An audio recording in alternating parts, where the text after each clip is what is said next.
Please, just make it quick, she cried, her voice cracking like dry timber in a wildfire. Samuel Pierce's weathered hands froze on the fence post he'd been mending. The woman's plea carried across his property on the evening wind, raw with terror and resignation. He'd heard that tone before in the war when men knew death had found them. The rancher straightened slowly, his joints protesting after a day's hard labor. 43 years on this earth had taught him to recognize trouble by its sound, and this was trouble wearing Sunday clothes. The voice came from beyond the cottonwoods that lined Willow Creek, where his land bordered the old Hendricks place. Samuel grabbed his Winchester from where it leaned against the barn door. The rifle felt familiar in his calloused grip, a comfort he'd relied on through 2 decades of frontier life. His boots crunched on gravel as he moved toward the sound, each step deliberate, measured. I said, make it quick. The woman's voice rose to a shriek, then broke into sobbing. Through the trees, Samuel caught glimpses of movement. A woman in a torn blue dress knelt in the dirt beside the creek. Her dark hair hung loose around her shoulders,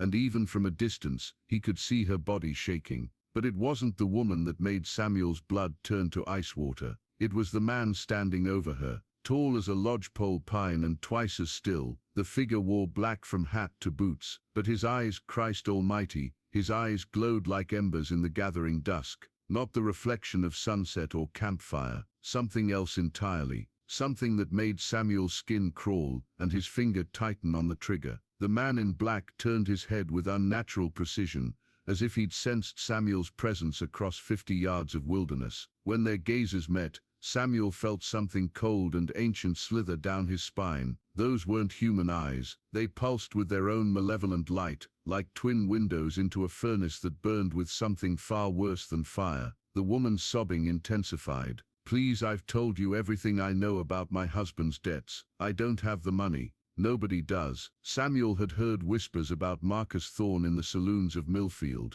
a debt collector who worked for men who preferred their business conducted in shadows. But the stories went deeper than money. They spoke of a man who enjoyed his work too much, who took payments in ways that left families broken and towns scarred. Now Samuel understood why mothers crossed themselves when Thorne's name was mentioned. The devil himself had come calling. Samuel's mind raced through his options, each one weighted with consequence. He could turn back, tell himself this wasn't his concern. The woman was a stranger, probably Martha Hendricks, the widow who'd inherited debts along with sorrow. Smart money said he should walk away, but the sound of her weeping carved at something deep in his chest. Where's your husband hiding, Mrs. Hendricks? Thorne's voice carried like smoke across water, smooth and suffocating. My employer grows impatient. He's dead, Martha screamed. Typhoid took him 3 months ago. You know this. Thorne chuckled, a sound like bones grinding. Death doesn't forgive debt, woman. Someone pays. If not him, then you. If not you. He let the threat hang in the air like a noose. Samuel thought of his own wife,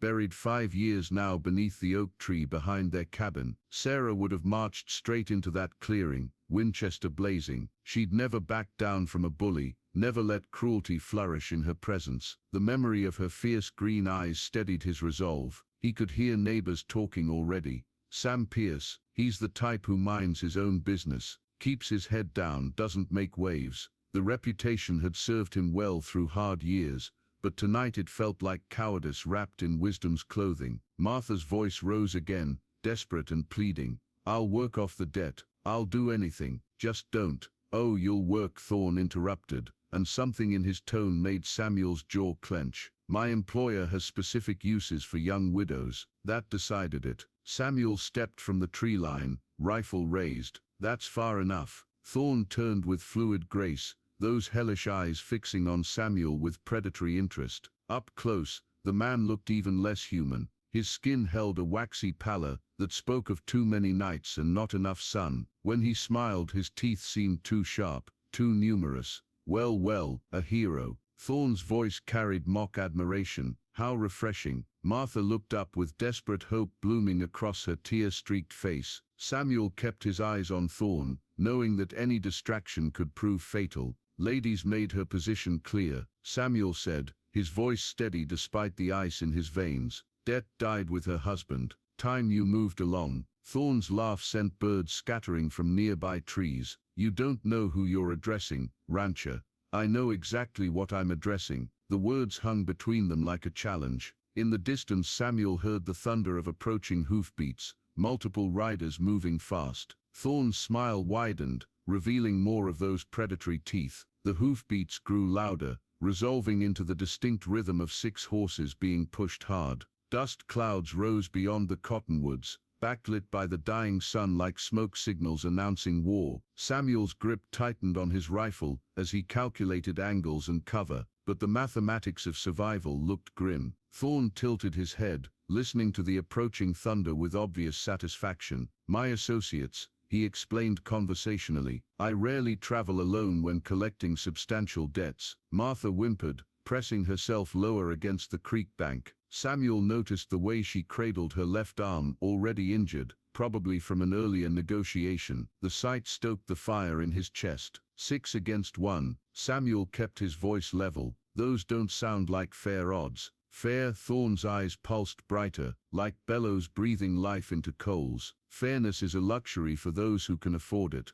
Mrs. Hendricks owes my employer $3,000. With interest, call it 5. That's more money than you'll see in 5 years of ranching. The riders burst through the trees in a thunder of leather and steel. 5 men in dark coats, each carrying enough weapons to outfit a small army. Their horses snorted and stamped, eyes rolling white with an unnatural fear that seemed to center on Thorn himself. Samuel recognized 2 faces from wanted posters in the sheriff's office. Jake Morrison, wanted for murder in 3 territories, and Luis Navarro, whose specialty was making people disappear. The others looked cut from the same violent cloth, men who'd traded their humanity for coin long ago. Boss? Morrison's voice carried a nervous edge that surprised Samuel. Even killers feared Marcus Thorn. Our rancher friend here believes in charity work, Thorn explained, never taking those burning eyes off Samuel. He thinks Mrs. Hendricks shouldn't pay her husband's debts. The men spread out in a practiced formation, cutting off escape routes with military precision. Samuel found himself caught in a semicircle of violence, with Martha cowering behind him and the creek at his back. Swimming wasn't an option, not with a rifle and wounded woman. Here's what's going to happen, Thorn continued, stepping closer with predatory confidence. You're going to lower that rifle, then you're going to walk away and forget you saw anything here tonight. In exchange, I'll make Mrs. Hendricks's transition to new employment relatively painless. Samuel's finger found the trigger. At this range he could put a bullet through Thorn's heart before the others could react. But 6 men meant 6 shots needed, and he'd never been that fast or that lucky. Or Thorn's smile turned savage. You can play hero, die slowly while she watches, then she pays the debt anyway, with considerably more suffering involved. Martha's sob cut through the evening air. Please, she whispered to Samuel, just go, you don't deserve this. But Samuel was remembering Sarah's voice, the way she'd whispered in their bed during long winter nights. A man's character isn't measured by what he does when it's easy, Sam. It's measured by what he does when everything goes to hell. Everything had definitely gone to hell. Samuel made his decision, but not the one anyone expected. Instead of raising his rifle or backing down, he slowly lowered the weapon and set it on the ground. The gesture drew confused murmurs from Thorn's men. You're right about the odds, Samuel said quietly, straightening to meet Thorn's burning gaze. But you're wrong about something else. He reached into his vest pocket, moving slowly to avoid spooking the gunman. From inside, he withdrew a small silver locket, tarnished but still beautiful, engraved with delicate roses. Sarah's locket, the one he'd given her on their wedding day. This belonged to my wife, Samuel said, his voice carrying across the clearing. She died 5 years ago, but not before teaching me something important. He turned the locket over in his weathered hands. She said that some debts can't be paid with money. They can only be paid with who you choose to be. Martha looked up at him with confusion and growing hope. Even some of Thorn's men shifted uncomfortably, as if reminded of their own buried humanity. Pretty words, Thorn sneered, but something in his expression had changed. Your wife sounds naive. No, Samuel replied, stepping protectively in front of Martha. She was brave. Braver than me most days, but she taught me that courage isn't about not being afraid. It's about doing what's right even when you're terrified. He opened the locket, revealing a small photograph of Sarah, young, beautiful, with eyes full of fierce love. She also taught me that everyone deserves someone willing to stand up for them. Mrs. Hendricks here lost her husband. She's got nobody left to fight for her. Samuel closed the locket and put it away, then looked directly at each of Thorne's men in turn. I'm betting some of you had wives once, mothers, sisters, people who mattered to you before you chose this path. Luis Navarro's horse shifted nervously beneath him. Morrison's hand had moved away from his gun. The other men exchanged glances that spoke of memories they'd tried hard to bury. Touching, Thorne said, but his voice had lost some of its smooth confidence. But irrelevant. Business is business. No, Martha spoke up suddenly, her voice stronger now. She struggled to her feet, using Samuel's arm for support. It's not just business. My husband, he borrowed that money to pay for medicine when our daughter was dying. The fever took her anyway, but Thomas, he tried everything. Tears streaked her cheeks, but her voice held steady. We lost our little girl, then the debt collectors came. Then Thomas got sick. She looked at each man in turn. How many of you have children? How far would you go to save them? The silence stretched long and heavy. One of the unnamed gunmen cleared his throat and looked away. Even in the gathering darkness, Samuel could see the conflict playing across weathered faces. Thorne's eyes blazed brighter, as if feeding on the tension. Enough sentiment. Business concludes now. But something had shifted in the clearing. The predatory circle had loosened. Human connection, Samuel realized, was Marcus Thorne's weakness. What happened next would be talked about in Millfield saloons for 20 years. Morrison was the first to holster his gun. Boss, he said quietly, maybe we should. Thorne's head snapped toward him with inhuman speed. You forget yourself, Jake. But Morrison's action had broken something. Luis Navarro dismounted and walked his horse back several steps. Two of the other men followed suit, leaving only one gunman still in position. This isn't what we signed up for, Navarro said, his voice carrying the weight of decision. Threatening widows and orphans, there's got to be a line somewhere. Thorne's rage transformed his features into something truly demonic. His eyes blazed like twin suns, and when he spoke, his voice carried harmonics that seemed to come from somewhere far below the earth. You work for me, all of you. Not anymore, Morrison replied, and there was something like relief in his words. Samuel watched the supernatural mask slip from Thorne's face, revealing the petty, cruel man beneath. Without his reputation and his hired guns, Marcus Thorne was just another bully who'd finally met resistance he couldn't intimidate.